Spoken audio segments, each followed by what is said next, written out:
अस्सलाम वालेकुम दोस्तों, कैसे हो? मुझे उम्मीद है कि आप सब सही हो गए। आज जो हम बात करने वाले हैं काफ़ी ज़्यादा इंपॉर्टेंट जानकारी निकल के आ रही है कुवैत से। अगर आप लोग कुवैत के अंदर रहते हैं तो ये वीडियो आपके लिए ज़रूरी है। सबसे पहले खबर की तरफ बढ़ते हैं, जो काफ़ी बड़ी खबर आ रही है। अगर आप लोग कुवैत के अंदर रहते हैं तो साहिल एप्लीकेशन को अगर किसी भी लिंक के थ्रू या फिर कहीं अदर सोशल मीडिया से आप उसको डाउनलोड करते हैं तो सावधान रहें, सतर्क रहें, क्योंकि मिनिस्ट्री की तरफ से बताया गया है कि साहिल एप्लीकेशन को आपको प्ले स्टोर से ही डाउनलोड करना। और अगर आप इधर अदर के भी के फाइल वगैरह डाउनलोड करते हैं तो उससे आपका अकाउंट वगैरह खाली हो सकता है, फिर आपके साथ धोखाधड़ी हो सकती है।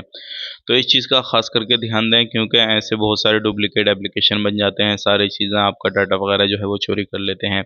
अब बात कर लेते हैं, यहाँ पे एक बड़ी खबर आ रही है अबू हलीफा के अंदर से। एक बिल्डिंग के अंदर एक बंदे की मौत हो गई जो कि प्रवासी है, जो कि एशियन कंट्रियों का रहने वाला है, लेकिन उसके साथ में जो भी रहते थे उनसे पूछताछ वगैरह की गई तो एक बंदा वहाँ पे नहीं था, उसको पकड़ा गया। उसके बाद में उससे पूछताछ वगैरह की गई तो बताया ये गया कि चाकू मार के उसकी हत्या की गई है। किस रीज़न से की गई है, किस रीज़न से नहीं की गई है, वो आने वाले वक्त में मालूम पड़ेगा, जब कोर्ट में फैसला जाएगा। सारी चीज़ें जब उसका फाइनली जो भी डिसीजन आएगा तब से चीज़ें मालूम पड़ेंगी, पूछताछ वगैरह होने के बाद में मालूम पड़ जाएगा। बात कर लेते हैं, यहाँ पे एक स्कूल के अंदर चोरी वगैरह की गई और वहाँ पर भी जो है कुछ केडी वगैरह चुराया गया। छुट्टी वाले दिन एक बंदा स्कूल के अंदर गया और जाने के बाद में उसने चोरी वगैरह करी। उसने खुद को कबूल किया कि भाई हाँ, ये सारी चोरी मैंने की है और खाली कुछ केडी के लिए ये सारा कुछ किया है। अब बात कर लेते हैं यहाँ पे अगली खबर की तरफ। जो अगली खबर आ रही है निकल के, ये आ रही है उन लोगों के हवाले से जो लोग कुवैत के अंदर जेलों के अंदर बंद हैं, लेकिन वहाँ पे जो टीचर वगैरह पढ़ाने के लिए जाते हैं। तो एक टीचर जो रोज़ाना पढ़ाने के लिए जाता था, तो अब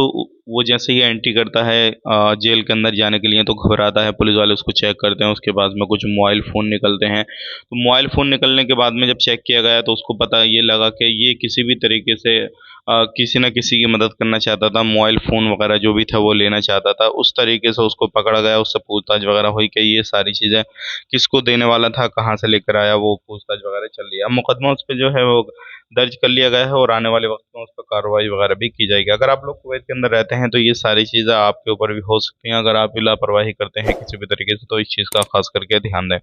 आज के लिए इतना ही, मिलेंगे इस नेक्स्ट वीडियो में। जितना हो सके वीडियो को शेयर कर दें, चैनल पर पहली बार आए चैनल को सब्सक्राइब कर लें। मिलेंगे इस नेक्स्ट वीडियो में। आप अपना ख्याल रखें, अपनी फैमिली और टेक केयर, बाय बाय।